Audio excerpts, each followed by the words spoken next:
Ahí estamos. Buenas tardes a todos. Bienvenidos a este encuentro. Hoy, con motivo del Día Mundial de la Neuromielitis Óptica. El Día Mundial en realidad es mañana, pero bueno, nos pareció importante empezar a hablar del tema y mañana que salgamos todos a difundir.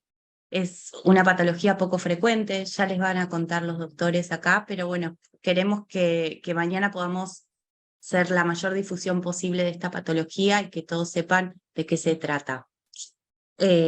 Para charlar hoy sobre este tema y conocer un poquito más de esta enfermedad va a estar el doctor Vladimiro Sinay, que es médico neurólogo, trabaja en la Fundación Favaloro y en INECO. Y tenemos al doctor Ricardo Alonso, médico neurólogo también, del CUEM y Sanatorio Güemes. Muchas gracias a los dos. Sé que los dos estuvieron de viaje actualizándose y trayendo mucha información y que prepararon esto con poco tiempo, pero bueno, les agradecemos muchísimo que estén acá y sabemos que son excelentes referentes y que nos van a ayudar a entender un poco más. Así que muchas gracias. Gracias, Joy.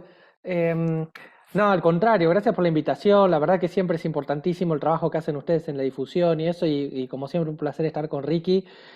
Así que vamos sin demora a empezar. Esperen que les voy a compartir mi pantalla. Ahí creo que la están viendo.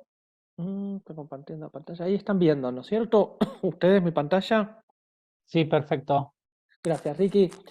Bien, espérenme que vamos a... Ahí estamos. Bueno, primero y principal, está bueno que tengamos en cuenta que vamos a dividir la tarde de hoy en dos partes. Una que va a apuntar a un poco de historia clínica y diagnóstico, que les voy a hablar ahora yo rápidamente, y después Ricky les va a hablar del tratamiento. ¿Y por qué son importantes estas dos partes? Primero porque con un buen y rápido diagnóstico podemos, que es lo que voy a hablarles yo, podemos tratarlo. Y esta es una enfermedad que realmente... hoy en día tenemos tratamientos de altísima, pero altísima, recontra altísima eficacia.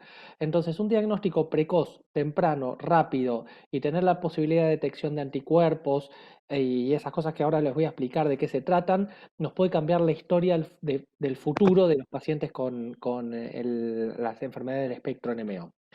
Entonces, para empezar, quiero contarles un poquitito acerca de esto, ¿sí? Acuérdense que dijo Joana, es una enfermedad de una prevalencia relativamente baja, pero es una enfermedad inmunológica del sistema nervioso central. Y a diferencia de la esclerosis múltiple, que es otra enfermedad que afecta también inmunológicamente al sistema nervioso central, pero que es mucho más frecuente que la NMO, tiene algunas ubicaciones distintas, ¿sí? ¿Por qué? Porque la esclerosis múltiple tiene una afección que puede estar en cualquier parte del cerebro, puede estar también en lo que se llama el tronco del encéfalo, que es lo que se encarga, por ejemplo, de la coordinación motora, se encarga de la motricidad de los músculos de la cara, de los ojos. Tenemos afección que podemos ver a nivel cerebral, podemos ver lesiones en la médula, pero son lesiones más pequeñas e incompletas, es decir, la médula espinal. La esclerosis múltiple es mucho más ubicua, es decir, afecta distintas partes del sistema nervioso central. En cambio, el espectro de las enfermedades de neuromielitis óptica, que es esta sigla que viene del inglés Neuromyelitic Optic Spectrum Disorders, es decir, desorden del espectro de las enfermedades de la neuromielitis óptica, la ubicación más habitual está más localizada en ciertas partes, que son partes que rodean o que están cerca de lugares con líquido cefalorraquídeo. Por eso suele afectar al nervio óptico, es decir, puede afectar la vista, puede afectar una zona del tronco del encéfalo que también puede estar relacionado con ciertos síntomas como por ejemplo hipo, náuseas, vómitos. Puede afectar la médula, pero la afección en la médula es mucho más extensa, ya vamos a ver. Y esto hace que sea una enfermedad que, si bien está más localizada, tiene menos afección general del sistema nervioso central, daña más el sistema nervioso. Por eso es muy importante los tratamientos que hoy tenemos en nuestras manos. Y a veces el diagnóstico diferencial no es fácil. Y es más, si hacemos un diagnóstico erróneo, puede llevarnos a un tratamiento erróneo con un resultado que puede ser muy malo, inclusive perjudicial o catastrófico. ¿Por qué? Porque hay algunas enfermedades, algunos tratamientos para la esclerosis múltiple que son perjudiciales para la neuromielitis óptica y por eso es importante hacer un diagnóstico certero. Pero además de estas diferencias que yo les decía, por ejemplo, de la médula, que en la esclerosis múltiple son pequeñas, las lesiones tienen mejor recuperación. En cambio, en el espectro de la neuromielitis óptica, la médula, la inflamación de la médula, recuerden que todo lo que es itis es inflamación, las inflamaciones son más extensas y se recuperan peor. Lo mismo que sucede con el nervio óptico. El nervio óptico es el nervio que nos permite ver. Habitualmente en la esclerosis múltiple suele ser de un solo ojo y se recupera bien. En cambio, en la neuromielitis óptica puede ser muchas veces de los dos ojos y la recuperación es menor, es peor. Por eso es importantísimo un tratamiento adecuado. Pero hay otras diferencias. Les hablaba del cerebro y les hablaba que en la neuromielitis óptica está mucho más localizado y no suele afectar distintas partes del cerebro. Tampoco se da el mismo grupo de personas. ¿Por qué? Porque la esclerosis múltiple suele iniciar en la década de los 30 años y es mucho más frecuente en los blancos centroeuropeos, los caucásicos, y es más frecuente en las mujeres. En cambio, la neuromielitis óptica es mucho más frecuente en las mujeres y suele ubicarse también en pacientes de origen oriental, afroamericanos del continente africano y también los descendientes de los orientales que somos, no yo personalmente, pero somos los indoamericanos, ¿sí? Y suele ser en mayores, es decir, suele ser más frecuente en pacientes de más edad, no tan jóvenes como la esclerosis múltiple. Y el tema que es muy importante, nosotros tenemos ahora dos anticuerpos que nos permiten hacer un diagnóstico certero de esta enfermedad. No todas las neuromielitis ópticas tienen estos anticuerpos, pero a diferencia de lo que hace un tiempo eran criterios clínicos, que hoy siguen siendo en la esclerosis múltiple, es decir, uno no puede llegar a un diagnóstico certero al 100%, la aparición y la detección y el descubrimiento de estos anticuerpos hacen que tengamos una certeza diagnóstica altísima. Es decir, si un paciente tiene una anticoapolina 4 y tiene clínica de neuromielitis óptica, sabemos que es una neuromielitis óptica y que no hay posibilidad de confundirnos.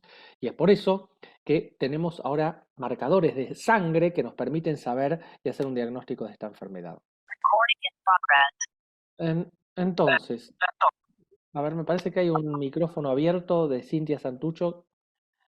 Ahí estamos. Bien, déjame contarle un poquitito la historia de esto. Antes de que se descubriera de qué se trataba, la primera descripción que tenemos de una enfermedad que probablemente haya sido una neuromielitis óptica data del siglo XIX. Es decir, es simplemente una descripción clínica de un paciente que parece haber tenido esto. Pero los primeros que lo describen como entidad son de Vick y Gold. De hecho, esta enfermedad se llamó enfermedad de Vick durante muchísimos años.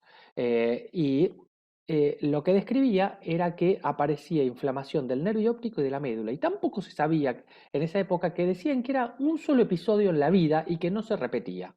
¿Sí? Hoy en día sabemos que no. Y de hecho, justamente lo que hacemos con los tratamientos es evitar los episodios ulteriores, los que vienen después, ¿sí? Pero en ese momento se consideraba que era una enfermedad que aparecía una vez y no volvía a repetirse. Tal es así que yo hago mi residencia en el año 95 y en el 2000 termino mi jefatura de residencia. Y recién estaban los primeros criterios diagnósticos donde empezaban a mencionar que podía ser polifásico. Pero yo me acuerdo que en el año 97, que yo era residente de segundo, presenté un Ateneo de un paciente que consideraba que era muy raro porque había tenido 2 episodios de Vick. Y eso era algo que no había descrito de Vick, que un año más tarde lo iba a describir Wingenschuk en sus criterios diagnósticos. Así que imagínense que yo estoy casi en la prehistoria. Pero Wingenschuk es el que empieza a especializarse en esto, soy un referente de altísimo nivel, y es el primero que dice que tiene que afectarse la médula, el nervio óptico y tener un cerebro normal. No iba a quedar ahí las cosas, porque Vanda Lennon descubre este primer anticuerpo que les mencionaba, el anticuerpo antiacoporina 4. Este anticuerpo es revolucionario porque por primera vez tenemos un resultado de sangre que nos dice que esta enfermedad está presente. Eso no es habitual en las enfermedades neurológicas, donde haciendo un análisis de sangre podamos llegar a un diagnóstico. En el año 2006, Winkelschuk otra vez revisa los criterios y habla de que ya tenemos que incluir este anticuerpo. Y teniendo este anticuerpo, ya es más fácil hacer el diagnóstico, se requieren menos datos clínicos para llegar al diagnóstico. Y por última, en el año 2015 se revisan los criterios y ahí entendemos que hay un grupo de pacientes que no tienen estos anticuerpos de antiacoporina y anti-MOG. Entonces, vamos a tener, dicen ellos, que crear criterios diagnósticos para aquellos que tengan estos anticuerpos y aquellos pacientes que no los tengan. Y vamos a ver un poco qué es lo que pasa a nivel del mundo. Si ustedes se fijan, esperen, en todo el mundo parece haber una prevalencia bastante parecida, que está entre 1.5, 1 y 2 cada 100.000 habitantes. Tengan en cuenta que, por ejemplo, en la Argentina tenemos en esclerosis múltiple 58 por 100.000 y tenemos arriba de 100 por 100.000 en países centroeuropeos. Entonces esto es muy poco frecuente. Estamos hablando entre 1 y 2 cada 100.000 personas, ¿sí? Y parece ser bastante homogéneo, a diferencia de lo que pasa con la esclerosis múltiple, que es mucho más frecuente en los caucásicos. Acá parece estar relativamente parejo.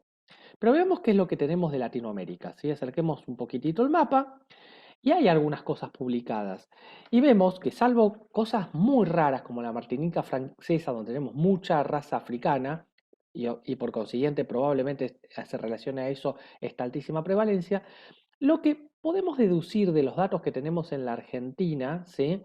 Es que estamos cerca de aproximadamente en 1 por 100.000. Esta deducción es un dato y un cálculo matemático inexacto porque es indirecto. No se hizo un estudio de prevalencia exacto, pero tenemos algunos datos algunas cuentas que podemos hacer para que nos acerquen a eso.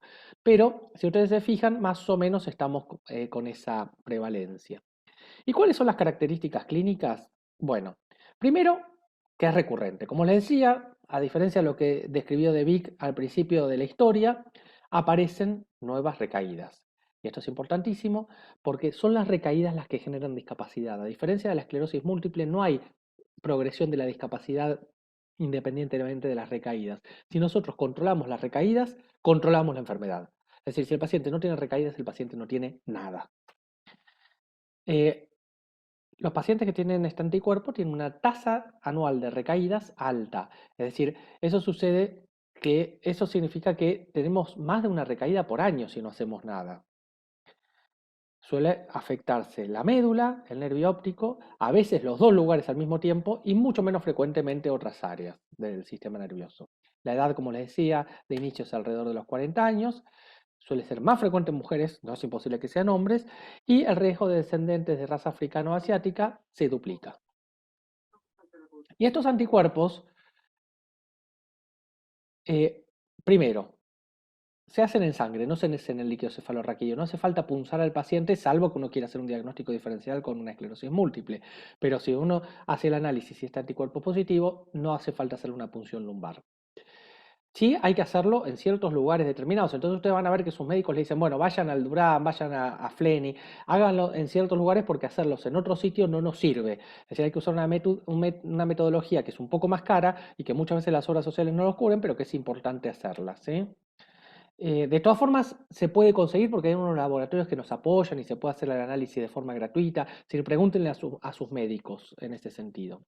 Y yo les decía de este anticuerpo que la mayoría es el anticuerpo antiacoporina 4, un porcentaje menor es este antimog, que es otro anticuerpo que da neuromilitis óptica pero con características distintas, ya vamos a ver, y un 20% no tienen anticuerpos. Y esos son los pacientes que más nos hacen lío porque no podemos llegar a diagnosticarlos tan fácilmente.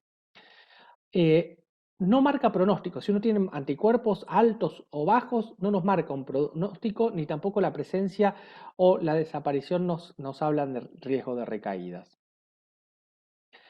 Y también podemos buscar otras cosas, pero esto es más experimental. Podemos saber cuánto se dañaron las neuronas buscando estas proteínas que se llaman neurofilamentos. Podemos hacer una punción lumbar, más que nada para descartar que no sea esclerosis múltiple. Podemos buscar otros marcadores, esta vez de los astrocitos, que son donde va este anticuerpo a lastimar. que son células del sistema nervioso central. Podemos seguir buscando anticuerpos de otro tipo, podemos hacer estudios de tomografía de coherencia óptica, que eso nos ayuda. ¿Por qué? Porque nos dice cuán dañado está el nervio óptico. Y obviamente podemos ver en algunos pacientes que tienen algunas lesiones a nivel de la retina. Entonces, para hacer el diagnóstico necesitamos al menos alguna de las cosas que yo les voy a decir que van a estar en la gama del azul. Ahora les voy a mostrar. Que tenga una inflamación del nervio óptico, es decir, que pierda bastante la visión, ¿sí? Y puede ser bilateral, como les decía. Que tenga una afección sensorial de los miembros inferiores o de los brazos, o debilidad de las piernas y de los brazos, es decir, una afección de la médula. Que tenga algún síndrome de esta zona del tronco que yo les decía que puede dar hipo, náuseas o vómitos. Esto es lo más frecuente, estos azules, ¿sí? Pero también puede haber presentaciones menos frecuentes, como algunas afecciones de la mirada, de la coordinación de las miradas, de la coordinación motora.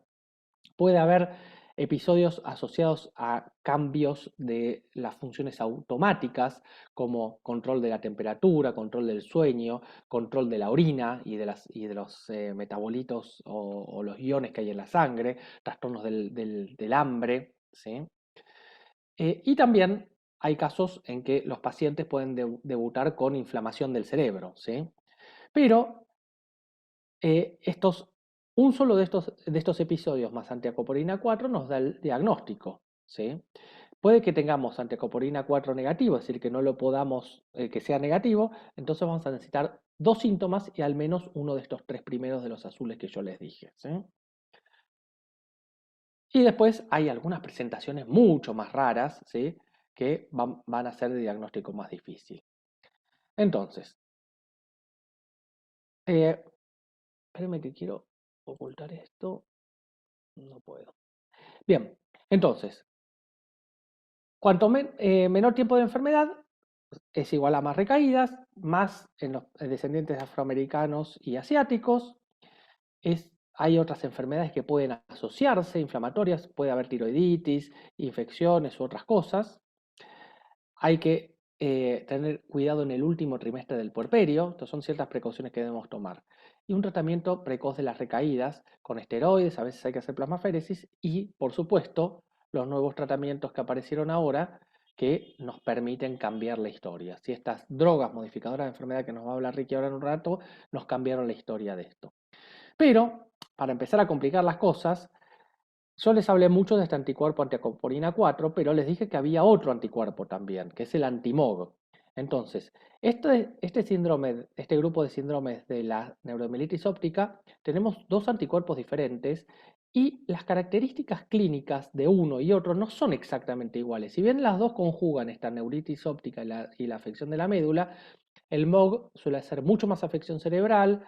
En cambio, el antiacopolina afecta esa área postrema que les decía del hipo, de las náuseas, de los vómitos. Entonces, se mezclan la clínica y pueden tener uno u otro anticuerpo. Entonces, la cosa se nos empieza a complicar. ¿Por qué? Porque puede haber distintos lugares donde estos anticuerpos ataquen. Por eso, tenemos que entender que hay características clínicas diferentes del que tiene antiacopolina 4 del que tiene antimog. El antiacopolina 4 les decía que es más frecuente en mujeres, en adultos alrededor de los 40 años. El MOG es mucho más frecuente en chicos y es más frecuente en varones. Entonces, el MOG lo vamos a ver, se lo van a ver mucho más los neuropediatras. El antiacopolina 4 lo vamos a ver mucho más los neurólogos de adultos. El antiacopolina 4, que es el más frecuente, acuérdense que les dije el 70%, tienen recaídas y si tienen estas recaídas, son de por pronóstico, por eso tenemos que calmar estas recaídas. En cambio, el MOG tiene menos recaídas y acá sí muchas veces es un solo episodio y la recuperación es mucho mejor, ¿sí? Este anticuerpo, el antiacopolina 4, ataca una célula del sistema nervioso central que se llama astrocitos. El MOG, en cambio, ataca otras células que se llaman oligodendrocitos. Estos son células de sostén y del sistema inmunológico y los oligodendrocitos son los que dan la mielina al sistema nervioso central, los mismos que conocemos de la esclerosis múltiple. Y si seguimos avanzando las diferencias, la antiacopolina 4 suele hacer afección de una zona del nervio óptico que está más atrás, MOG es más anterior y se recuperan mejor, el MOG que la antiacopolina 4. En la antiacopolina 4 tenemos lesiones más extensas de médula cervical y torácica, en cambio la médula es más lumbar y la parte final de la médula en el anti-MOG. Y en el cerebro, la afección, como les decía, rodea en la antiacopolina todo lo que es el líquido cefalorraquídeo y el anti-MOG puede haber afección más bien del cerebro. No exactamente igual que la esclerosis múltiple, sino que son lesiones más inflamatorias. Así que con esto, en esta media horita, espero haberles dado un buen pantallazo de cómo es un poco la clínica, qué es esto de la antiacopolina 4, del anti-MOG, cómo lo diferenciamos de la esclerosis múltiple y entender que se manifiesta en ciertos grupos poblacionales, que se manifiesta por recaídas, que no hay progresión y que si controlamos estas recaídas, Ricky nos va a contar qué es lo que sucede. Así que yo les dejo de compartir y le paso a Ricardo.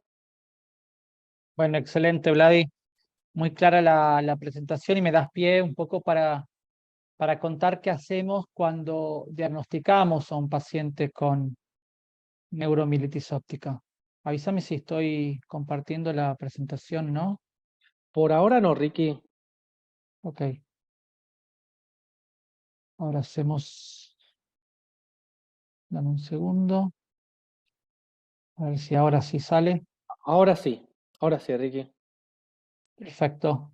Bueno, entonces yo en los próximos minutos voy a hablar un poco sobre el tratamiento y principalmente voy a hablar sobre las opciones que tenemos a disposición en nuestro país, ¿no? Para llevar un poco a algo terrenal y no hablar sobre tratamientos por ahí que hoy no tenemos disponibles.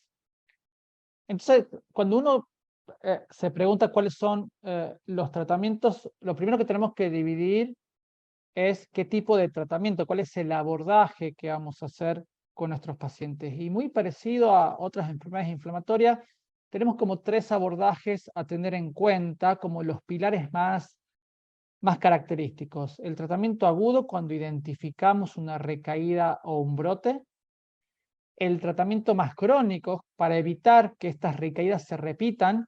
Y obviamente, como decía Vladi, acá las recaídas en NMO son sinónimo de secuelas. Es mucho más probable, más frecuente y muchas más chances que un paciente que tiene una recaída por esta enfermedad pueda llegar a tener una secuela cuando la comparamos con otras enfermedades parecidas.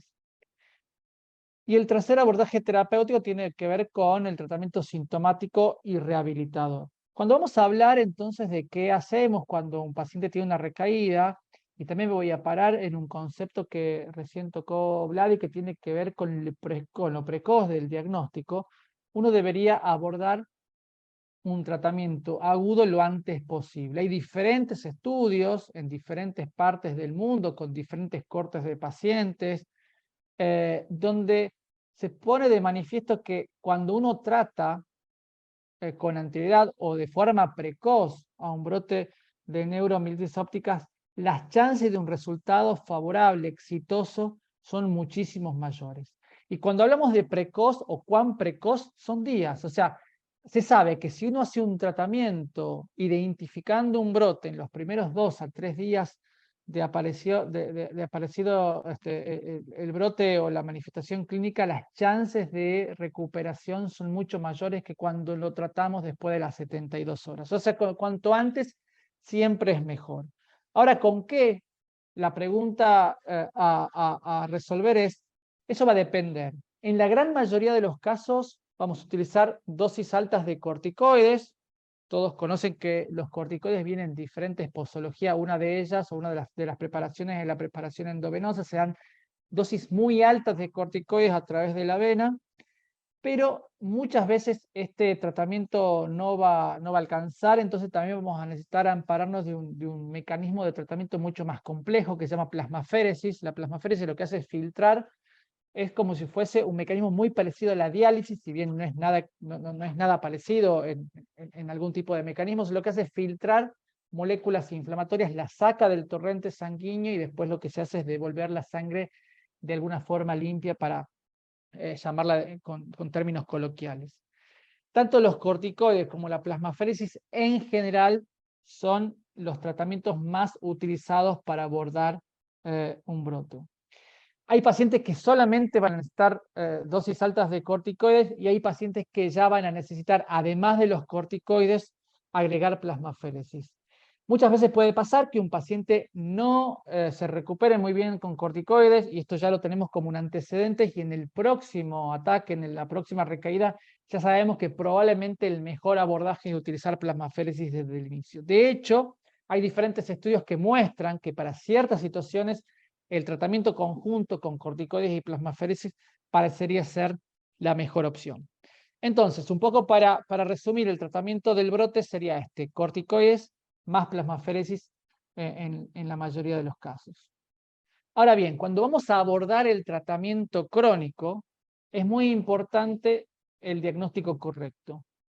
Vladimir hizo mucho hincapié en los diagnósticos diferenciales, mucho hincapié en algunas similitudes pero diferencias entre esclerosis múltiple y neuromielitis óptica, o entre neuromielitis óptica y enfermedad por anticuerpos anti-MOG. Pero principalmente cuando vamos a hacer el diagnóstico diferencial, acá hay un riesgo de confundir los pacientes con neuromielitis ópticas con pacientes con esclerosis múltiple. Y también hay diferentes estudios que muestran que cuando los pacientes con diagnóstico de neuromielitis se los expone a tratamientos de esclerosis múltiple, a algunos de los tratamientos de esclerosis múltiple, algunas veces el resultado es completamente el contrario, es paradojal, o sea, vamos a tener peoría de los síntomas, vamos a esperar mayor aparición de recaídas, con lo cual acá el diagnóstico correcto es fundamental: identificar los síntomas, las manifestaciones clínicas, las manifestaciones radiológicas en resonancia magnética para hacer un abordaje y un tratamiento correcto es fundamental, principalmente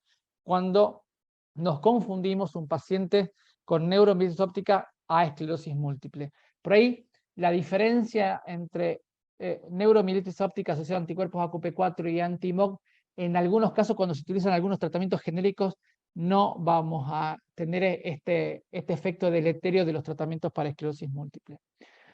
Otra de las cosas a tener en cuenta, que también enfocó Vladi en su presentación, es poder diferenciar el tipo de anticuerpo. Y cuando hablamos de neuromielitis óptica, sabemos que hay pacientes que van a ser negativos para los anticuerpos, y no solamente para los anticuerpos AQP4, sino para los anticuerpos anti-MOG, y a estos pacientes le vamos a llamar doble seronegativos, y hay pacientes que van a ser positivos para los anticuerpos AQP4. Y acá es importante tener esta premisa, porque probablemente hoy en día, con el advenimiento de los nuevos tratamientos que yo les voy a comentar en los próximos minutos, seguramente el abordaje terapéutico es diferente. Entonces vamos a tener tratamientos que vamos a poder utilizar en los pacientes AQP4 positivos, que hoy no se recomienda porque no hay evidencia que se recomienda que lo sustente para ser utilizado en los pacientes que tienen anticuerpos negativos. Teniendo estas dos premisas, la premisa del diagnóstico correcto, la premisa de no equivocarnos con el diagnóstico y la premisa de poder dilucidar qué tipo de pacientes tenemos al frente con respecto a la seropositividad o negatividad de los anticuerpos, uno podría ya encarar el tratamiento a largo plazo o el tratamiento modificador de la enfermedad. Que el objetivo principalmente el principal objetivo de este tratamiento es evitar nuevas recaídas. Al evitar nuevas recaídas, estaríamos evitando la acumulación de la discapacidad. Cuando hablamos de tratamiento crónico, vamos a tener algunas terapias que son las terapias de uso clásicas, las terapias que utilizamos o las que se venían utilizando desde hace muchos años. Esta terapia la podemos utilizar en pacientes AQP4 positivos como en pacientes AQP4 negativos. Estoy hablando principalmente de acetoprina, micofenidato y rituximab. Muchos de ustedes ya conocen estos tratamientos, por ahí algunos de ustedes están bajo alguno de estos tratamientos, solo para hacer mención de algunas características a tener en cuenta de estos fármacos. Tanto acetoprina como micofenidato son inmunosupresores que son de posología oral, o sea que son comprimidos. La posología va a tener que ver en caso de acetoprina con el peso del paciente, o sea la dosis va a tener que ver en realidad con el peso del paciente, y micofenidato tiene una dosis estándar. Algo importante a tener en cuenta tanto con acetoprina como micofenolato, que el inicio de acción de estos tratamientos va a ser un poco más retardado cuando lo comparamos con otros tratamientos, como son los anticuerpos monoclonales. En este caso, yo estoy mostrando acá en esta diapositiva rituximab.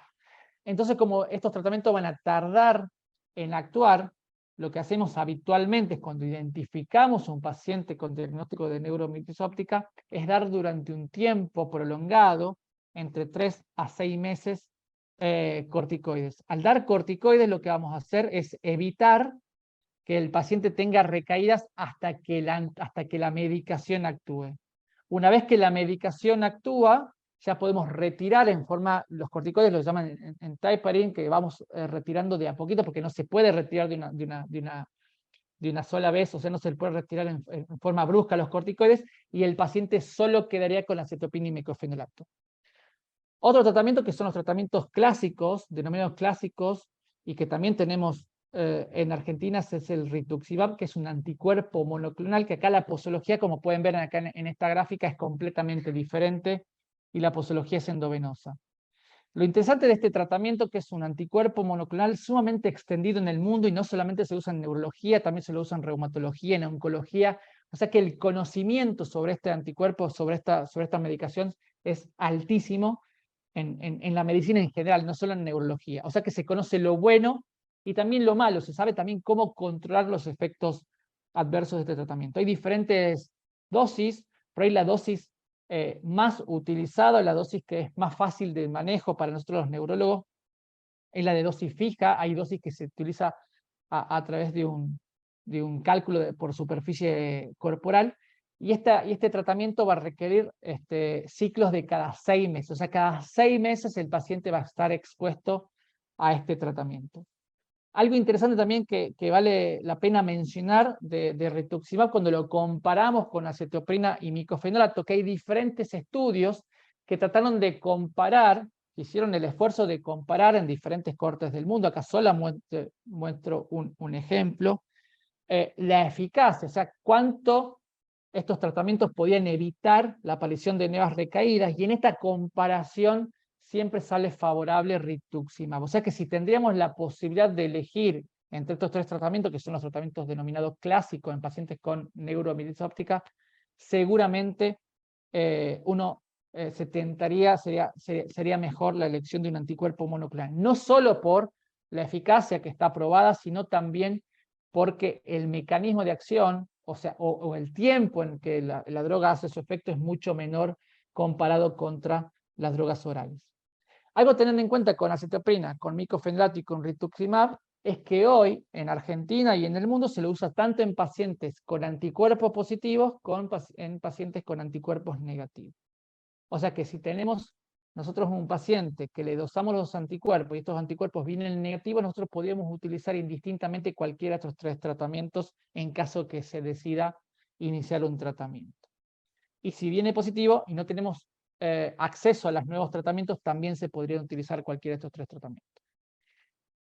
Y ahora bien, existen tratamientos nuevos, y es importante también conocer que digamos, los avances realizados en esta enfermedad en los últimos años, no solamente en términos de diagnóstico, ya Vladi puso un poco la línea de tiempo de cuáles fueron los hitos más importantes en relación al diagnóstico, y probablemente el hito más importante es poder haber identificado un anticuerpo, una sustancia con la cual podemos hacer un diagnóstico y no equivocarnos.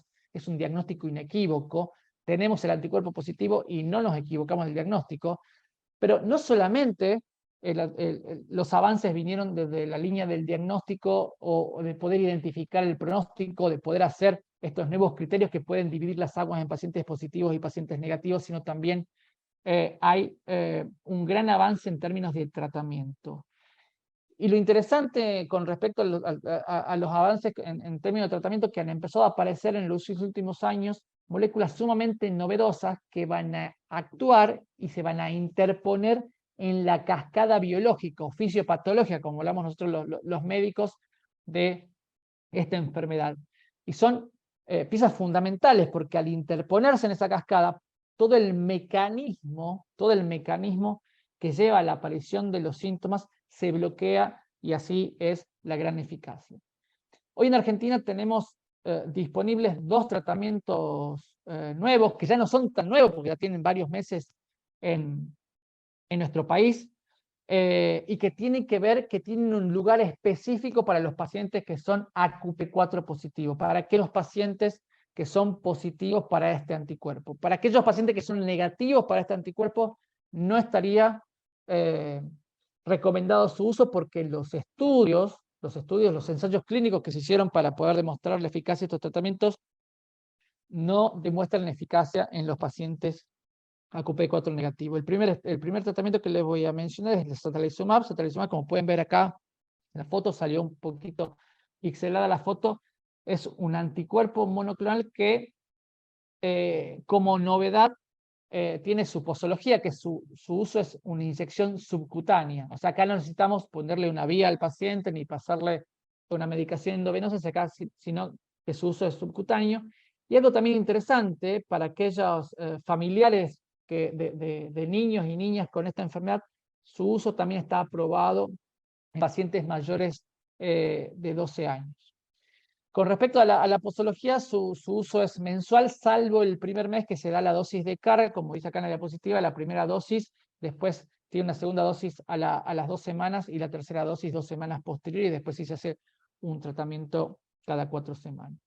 Y el otro tratamiento aprobado en nuestro país es Eculizumab, que también es un anticuerpo monoclonal. Acá, a diferencia de Satralizumab y como similitud con Rituximab, acá el tratamiento se da de manera endovenosa y en su fase de mantenimiento el tratamiento se da cada 2 semanas. Acá se puede ver un poquito cuáles son los ensayos, los estudios que han llevado a la aprobación de estos tratamientos. El estudio PREVENT fue el estudio que se realizó para llevar la aprobación a Eculizumab, y Satralizumab tuvo 2 estudios muy parecidos, el Sakura Sky y el Sakura Star, para llevar a la aprobación de los pacientes. Y ya como pueden ver en la parte de abajo, Eculizumab solamente incorporó pacientes positivos para el AQP4, y Satralizumab, si bien incorporó pacientes negativos, la proporción de pacientes fue bastante menor que los pacientes positivos. Y cuando se analiza qué les pasa a los pacientes negativos, no existe evidencia de mejoría o de beneficios cuando son expuestos a Satralizumab. Y un poco para terminar la idea de estos 3 pilares, hablamos del tratamiento de los brotes, del tratamiento de las recaídas, de la importancia de identificar una recaída y tratarla cuanto antes. Hablamos también del tratamiento modificador de la enfermedad, y 2 cosas a tener en cuenta son tips para llevar a casa, que tiene que ver con el diagnóstico correcto y con tratar de diferenciar si el paciente es positivo o negativo para los anticuerpos. Y por último viene el pilar que no es menos importante que los anteriores, que tiene que ver con el tratamiento sintomático y el tratamiento rehabilitador. Esta es una enfermedad que puede, al igual que la esclerosis múltiple, no solamente generar discapacidad motora, o en este caso visual, sino estar asociada con síntomas que pueden alterar la calidad de vida de nuestros pacientes. Acá yo les pongo algunas de las manifestaciones que pueden también estar asociadas con secuelas de la enfermedad, como puede ser la fatiga, el dolor, problemas vesicales, problemas náuseas, vómitos, espasmos, espasticidad, problemas visuales asociados a la neuritis óptica. Todas estas manifestaciones necesitan un tratamiento y un abordaje individualizado. Cada paciente seguramente va a necesitar un abordaje diferente que otro. Y acá, obviamente, y como siempre nosotros lo pensamos, el neurólogo forma parte de un eslabón más de esta cadena, donde el equipo interdisciplinario con el paciente y la familia del paciente en el centro siempre es fundamental. Y seguramente que cada uno de estos eslabones van a tener diferentes roles según el momento que esté transitando el paciente. Muchas veces el neurólogo va a cumplir un rol secundario, y principalmente nosotros vamos a ejercer un rol muy importante a la hora del diagnóstico y a la hora de decidir un tratamiento, pero después probablemente cuando se empiecen a manifestar o a manejar otro tipo de manifestaciones, nos tenemos que correr un poquito y escuchar a gente que sabe mucho más que nosotros para poder llevar alivio a los pacientes con neuromilitis óptica. Bueno, Aquí termina mi presentación. Les agradezco a todos los que están conectados acá en el Zoom, y también sé que hay gente conectada a través de Facebook por la atención, y ahora estamos abiertos a algunas preguntas con Vlad.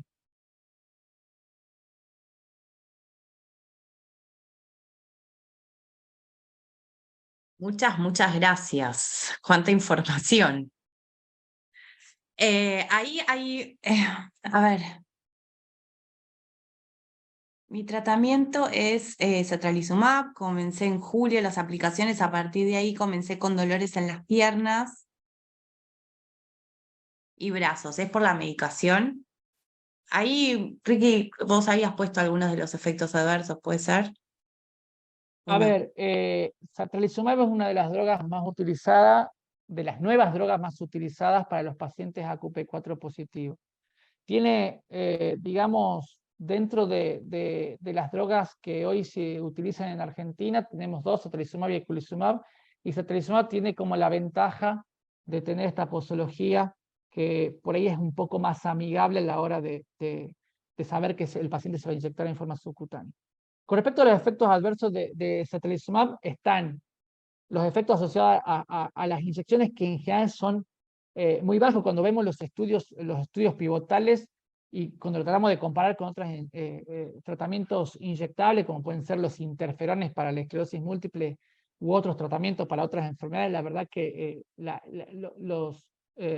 manifestaciones incidentes con respecto a dolores locales, síntomas pseudogripales, fiebre, etcétera, son muy bajos. Con respecto a los dolores, en general la neuromielitis óptica está asociada, o sea, se espera mucho más cuadros de dolor neuropático, o también dolores por espasticidad, o asociada o a posturas anómalas en neuromielitis óptica, que en enfermedades asociadas a anticuerpos anti-MOG y en esclerosis múltiple. Es una de las manifestaciones, y de hecho, si yo me pongo a pensar de mis pacientes con este diagnóstico, cuántos necesitan un tratamiento para el dolor, en general los porcentajes son altos. Más del 60-70% de los pacientes con este diagnóstico probablemente necesiten algún tratamiento o algún abordaje para dolores.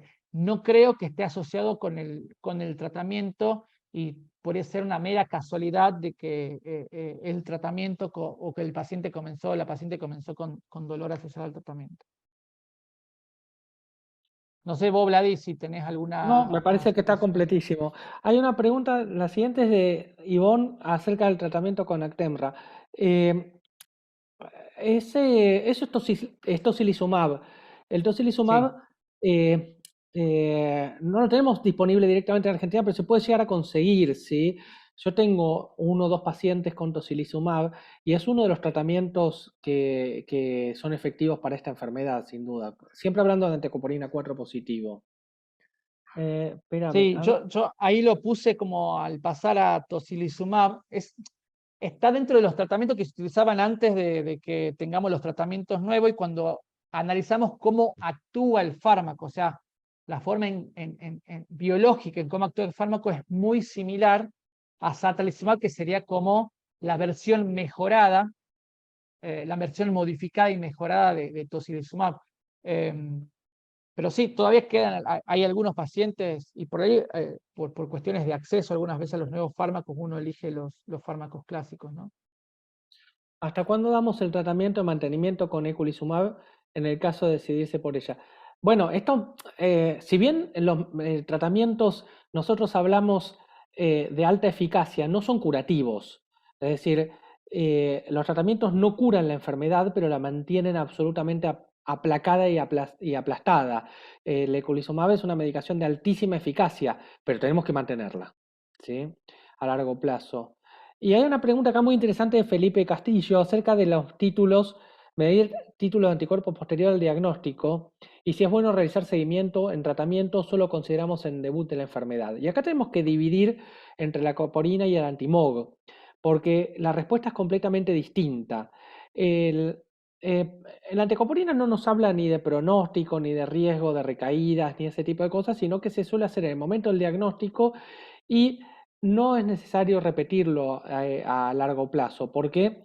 por varias cosas. Primero porque ya tenemos el diagnóstico hecho, porque el tratamiento debe mantenerse, la anticopolina 4, la NMO por anticopolina 4 hay que cuidarla, ¿sí? Porque sabemos que es una enfermedad que no se cura, y ahora van a entender por qué les hablo de la palabra cura.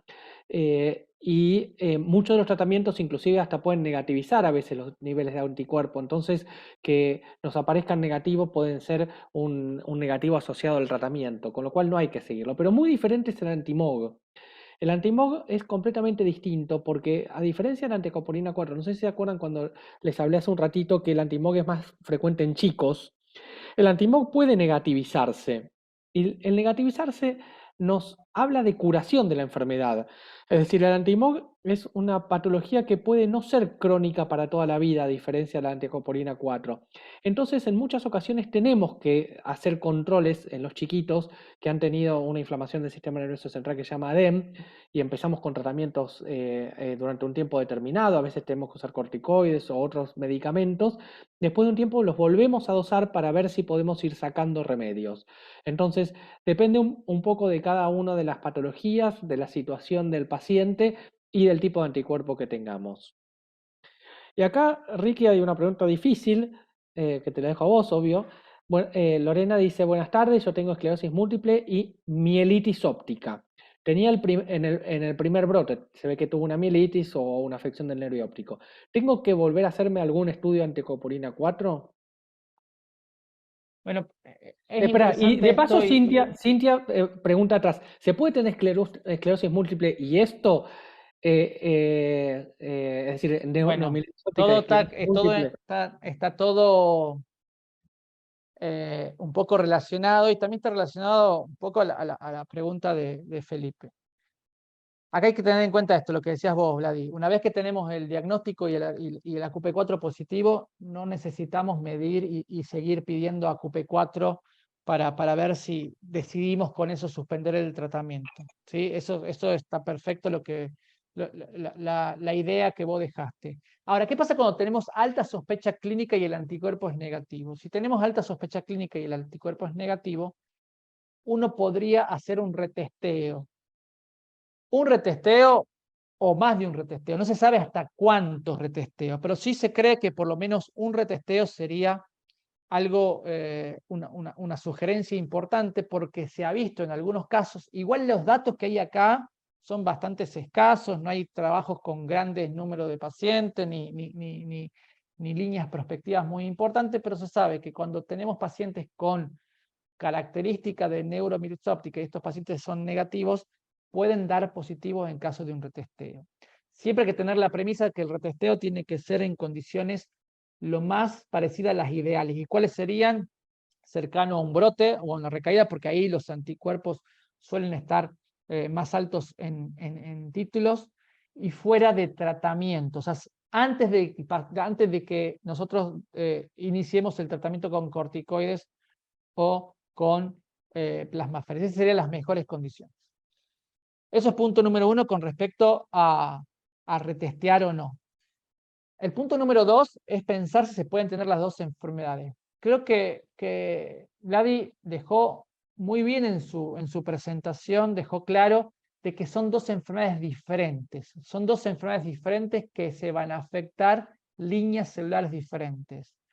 El oligodendrocito, la mielina y la neurona principalmente asociado a esclerosis múltiple, y el astrocito en relación a neuromielitis óptica. O sea que las vías son completamente diferentes y las chances, las probabilidades de tener estas dos enfermedades, que una persona tenga estas dos enfermedades, no son nulas, no son cero, porque no existe ni el 100% ni el 0% en medicina, pero podemos decir que es lo más parecido a cero. De hecho, cuando se trata de estudiar algunos, sí hay diferentes líneas de investigación para ver si existe la concomitancia, por ejemplo, del anticuerpo AQP4 con el anticuerpo MOG. Las probabilidades son muy, pero muy bajas, y en realidad, cuando vamos a ver con la lupa a esos pacientes, alguno de los dos anticuerpos, principalmente el MOG, sería un falso positivo, o sea que falsamente se interprete positivo. O sea que para la pregunta de si se pueden tener ambas enfermedades, la verdad que la respuesta sería un no, o es muy, muy, muy improbable. Y esto del retesteo para una persona que tiene un diagnóstico o clínica de neuromielitis óptica está sugerido. Ahora, si tenés el diagnóstico de esclerosis múltiple y este diagnóstico es correcto y el seguimiento es correcto, no hay necesidad en el seguimiento de hacer dosaje de AQP4. Una cosa que es importante, nosotros así en esta charla parecemos muy inteligentes, pero no lo somos, ¿sí? Y muchas veces nos encontramos con pacientes que no son nada sencillos. Y en ocasiones tenemos pacientes que son seronegativos y tienen afección o del nervio óptico, de la médula, y muchas veces no sabemos si es una neuromielitis óptica o una esclerosis múltiple. Son pacientes borderline que no podemos terminar de tipificar y eso muchas veces nos pasa. Es decir, es muy importante que nosotros conozcamos nuestra ignorancia, porque sabiendo nuestra ignorancia podemos también encontrar nuestras limitaciones. Pero en esos casos, muchas veces usamos medicamentos que pueden ser útiles para ambos, aunque no tengamos diagnóstico. Y por ejemplo, un ejemplo es el rituximab, como decía Ricardo. Es un tratamiento que puede ser útil para ambas patologías y cuando estamos en dudas diagnósticas, aceptamos nuestra ignorancia y tratamos de cuidar al paciente poniéndole un paraguas a nuestra ignorancia. Es decir, no siempre es tan sencillo y tan prolijito como en estas charlas. Sí, obviamente. O sea, cuando el paciente tiene todos los componentes que vos mencionabas en tu presentación, tanto clínico como radiológico, creo que hasta un residente recién ingresado a la carrera a neurología hace el diagnóstico. El tema es que la gran mayoría de los pacientes tiene muchas cosas que van complicando, digamos, el diagnóstico y muchas veces nos demoramos en hacer un diagnóstico. El diagnóstico no es tan fácil y no es tan rápido y por ahí lleva algunas veces semanas o meses, así que no es tan fácil. Después, Ricky, hay algunas preguntas que son muy individuales de casos del auditorio, que siempre yo les pido mil disculpas, pero las preguntas individuales sobre patologías de cada uno de ustedes, preferimos ser muy cautos en las respuestas por varias cosas. Primero por respeto a su doctor, pero eso sería secundario. Pero es clave que nosotros no los conocemos a ustedes, no los podemos revisar, no conocemos su historia clínica, no conocemos la evolución de sus recaídas, no conocemos muchas cosas de sus estudios. Entonces, contestarles algo acerca de su salud podríamos incurrir en un error médico, en un error terapéutico, en un error diagnóstico. Yo les pido y les ruego, por favor, les pido disculpas y les ruego, por favor, que si hay preguntas individuales de cada uno de ustedes, no las expongamos acá, sino que las recomendaciones que lo charlen con sus médicos personales, que son quien mejor los conocen ustedes y quien más los puede ayudar. Y acá Flavia. Bien, Flavia acá es bueno, muchos de ustedes la conocen, es de EMA. Buenas noches, Ricky y Vlad. Ambos tratamientos, atralizumab y eculizumab, están aprobados por ANMAT y deberían estar cubiertos al 100%. Bueno, sí, existen, esto Flavia vos debes saber más que yo todavía, pero eh, existe en la Argentina un derecho constitucional que es el derecho al acceso a la salud, ¿sí? Ese derecho constitucional nos ampara en que todas las cosas que sean para nuestra salud, si no las podemos pagar, tienen que estar cubiertas, ¿sí? Después está también la ley de enfermedades poco frecuentes, que acá me la está tirando Joana, ¿sí? El número no me lo acordaba, pero la ley de enfermedades poco frecuentes hace que las enfermedades poco frecuentes de alto costo, como la esclerosis múltiple y el espectro de las enfermedades anti-NMO, tienen que estar cubiertas para el 100%. Y por último, el certificado de discapacidad nos da una cobertura del 100%. Es decir, las abogadas y el área de legales de EMA o los abogados personales de cada uno tienen un montón de herramientas legales para conseguir esta medicación absolutamente aprobada por ANMAT para el tratamiento de ustedes. Sin embargo, recuerden que estas medicaciones modernas se dan en pacientes que fallan a las medicaciones tradicionales. Si tenemos un paciente que está con rituximab y anda bien y no tiene efectos adversos, se mantiene el rituximab. Si el paciente falla o tiene algún efecto adverso, uno pasa a satralizumab o eculizumab.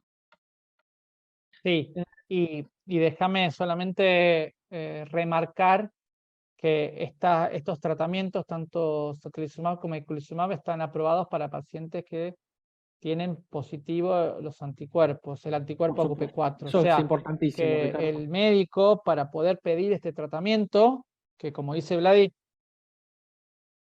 son complejos porque son tratamientos nuevos, son tratamientos muy costosos, que se los puede pedir en un paciente que no tiene antecedentes terapéuticos, o sea, que puede ser el primer tratamiento. Por ahí es más fácil muchas veces el acceso cuando el paciente tiene falla a otro tratamiento, pero más allá de esto, el médico tiene que sustentar que el anticuerpo es positivo. O sea, si el anticuerpo no es positivo o no se dosó el anticuerpo, o sea, se desconoce el estado de ese anticuerpo, no es recomendable iniciar estos tratamientos y se tendría que utilizar tratamientos de los que se denominan tratamientos clásicos, rituximab como, la elección, digamos, la mejor elección o por ahí la que uno recomienda teniendo en cuenta los diferentes estudios, o micofenolato y acetoprina, pero solamente en pacientes positivos.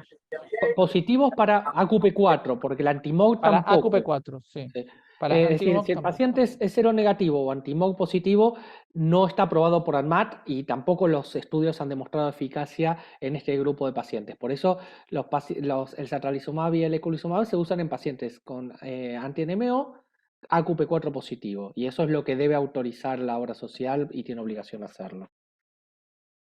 Y acá Flavia sí, obviamente tiene que certificarse, como dice Ricky, que el AQP4 sea positivo. Si no, tienen todo el derecho de las obras sociales a rechazarlo, ellos por costo, y nosotros no deberíamos indicarlo porque no se ha demostrado eficacia. Es decir, no tiene una indicación médica y no tiene tampoco una indicación de cobertura por el pagador, ¿no es cierto?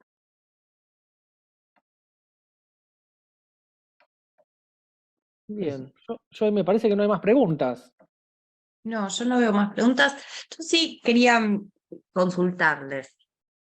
Tenemos a veces algunas personas con el diagnóstico, por ejemplo, de esclerosis múltiple, pero que tienen muchos síntomas y que dudan de su diagnóstico. O sea, si esto de preguntar, ¿no puede ser una neuromielitis? ¿Hay algo que la propia persona pueda estar atenta a algún síntoma, algo que sea distintivo? Bueno, Joy, son dos enfermedades inmunológicas del sistema nervioso central y como recién oíste, a veces es muy difícil el diagnóstico. Yo no voy a arrojar la primera piedra porque muchas veces he tenido que replantearme diagnósticos, no solo con neuromielitis, sino con otras patologías, ¿sí? Entonces, yo creo que una gran lección que aprendí con los años es saber que uno no es infalible y que estas enfermedades pueden hacernos replantear lo que nosotros pensábamos al inicio. Eso no es que hayamos actuado mal, sino que muchas enfermedades como la esclerosis múltiple no tienen un test diagnóstico y lo que al principio nos parece una esclerosis múltiple, en algún momento si hay alguna presentación atípica. ¿Y cuáles son esas presentaciones atípicas? Y un paciente con lesiones extensas de médula, con lesiones de nervio óptico muy secuelantes, es decir, pacientes que tengan lesiones que nos dejen muchas secuelas y que estén en esas topografías, o que aparezca un síntoma de área postrema, hipoincoercible, eso no es frecuente en la esclerosis múltiple, o que aparezca una enfermedad inflamatoria muy grave, muy agresiva del sistema nervioso central, tipo encefalomielitis aguda diseminada, son todas señales de alarma o banderas rojas para replantearnos el diagnóstico inicial, que puede haber empezado con una inflamación del nervio óptico y pensamos que era una esclerosis múltiple y le hicimos anticoporina y fue negativo por H o por B. No está de más siempre tratar de hacer un replanteo diagnóstico siempre que el paciente no evolucione bien o nos genera alguna bandera roja para el diagnóstico, ¿no? O sea que lo que se habría que agregar sería el estudio de acuaporinas y de antimog. Siempre está bueno en un paciente que tiene una neuritis óptica o una mielitis que nos genera dudas, ¿sí? Porque hay pacientes que cumplen todos los criterios de Todos los esclerosis criterios. múltiple y en ese caso no nos genera dudas. Antes le teníamos que hacer pagar a los pacientes estos estudios, son estudios caros. Hoy en día hay algunos laboratorios que nos apoyan y nos permiten hacer de forma, es decir, subvencionan estos estudios, con lo cual es de mucho más acceso, entonces tenemos la posibilidad de, ante la duda, que un laboratorio nos dé la mano y nos apoye desde el punto de vista económico para hacer estos estudios, entonces lo podemos hacer más fácilmente. Sí, hay que tener en cuenta que el error diagnóstico existe y el error diagnóstico tiene que ver con la complejidad de estas enfermedades y con lo que se parecen. Y hay diferentes estudios que muestran que entre un 30 entre un 20 y un 30% de diferentes series muestran la existencia de error diagnóstico. Y algo que hay que tener en cuenta es que muchas veces tenemos un paciente que tiene clínica muy parecida a neuromielitis óptica, el anticuerpo inicialmente es negativo y después puede venir positivo. Y una de las cosas que nosotros cuando vemos por segundo, muchas veces de segunda opinión, pacientes con anticuerpos negativos, no sé si te pasó, Vladi, es que el anticuerpo, por eso también lo mencioné, está tomado en condiciones que por ahí no son las óptimas. Tomar un anticuerpo después de hacer plasmaféresis, por ejemplo, tomar un anticuerpo después de haber pasado 5 ciclos de 5 gramos de corticoides, no es lo recomendable. Entonces, en esos casos, uno sí tendría que ponerse un poquito persiguiendo el diagnóstico de neuromielitis óptica. Y después, con respecto, cuando tenemos un paciente con una neuritis óptica y imágenes que son muy sugestivas de esclerosis múltiple, las chances que sea otro diagnóstico diferente de esclerosis múltiple son muy, muy bajas. Por más que existe evidencia de que hay de alguna forma lesiones o manifestaciones radiológicas en pacientes con neuromielitis óptica que son muy parecidas a la esclerosis múltiple. Algunas veces las cosas no son tan claras y bueno, y uno va transitando estos diagnósticos o el diagnóstico es un proceso, sabemos que por ahí no es de una consulta o dos. Y existe obviamente algunas alternativas cuando no tenemos muy en claro cuál es el diagnóstico, como decía Vladi, el rituximab. El rituximab, cuando vemos un paciente que no nos queda muy claro el diagnóstico, está en esos grises, uno puede utilizar esta terapia porque es una terapia como hablamos de algunos antibióticos de amplio espectro, ¿no? que puede servir para diferentes patologías inmunomediadas. Buenísimo, gracias. Nada, sabemos que a nivel nacional, si bien esto que decimos muchas veces, ¿no? Dios está en todos lados, pero a veces atiende en Buenos Aires y el acceso a llegar al diagnóstico no es tan sencillo, digamos, a nivel nacional, si bien hay grandes centros y hay cada vez más, no sé, hace poco hablamos con Chaco, Tucumán, qué sé yo, distintas provincias, no es tan así a nivel nacional y entonces, bueno, nada, son preguntas que nos aparecen muchas veces, ¿no? Y no desde el error de los neurólogos, sino de poder entender desde los pacientes mismos que aparecen las dos patologías, bueno, ¿cómo me doy cuenta que tengo uno o la otra? Por ejemplo, desde los síntomas propios de cada uno, ¿no? Es entender este cuerpo que de repente tiene manifestaciones y que no terminamos de entender y que necesitamos ponerle un rótulo o un nombre. Es muy difícil desde el paciente. Y déjame decirte una cosita más que tiene que ver con el diagnóstico. Es tan complejo del diagnóstico que por más que haya anticuerpos que puedan de alguna forma certificar, existen pacientes que tienen los anticuerpos negativos y eso está de alguna forma tratando de repensar los criterios diagnósticos. Esto que nos comentaba Vladi de cuáles son los pasos que uno debe tener para llegar al diagnóstico y se están repensando y se están reformulando y seguramente para 2025 vamos a tener los nuevos criterios diagnósticos para poder establecer por ahí mejor o de una forma más fácil o de una forma más rápida estas entidades. Ahí dice, 2 capos los queremos, dice Flavia, en representación de todo el equipo de EMA, que Bueno, es así. Gracias, muchas gracias. Ahí se sumó Marcelo. Marcelito, ¿cómo andás? Bueno, muchas gracias. Súper interesante y bueno, y los invito a todos a que mañana, de alguna manera, hablemos de NMO, neuromielitis óptica, todos en las redes principalmente. Así que muchas gracias y nos vemos próximamente. Gracias a todos por sumarse. Chau. Gracias Vladi, gracias Joana. A vos, Ricky. Chau. Gracias Joy, gracias Flavia, gracias a todos. Hasta luego.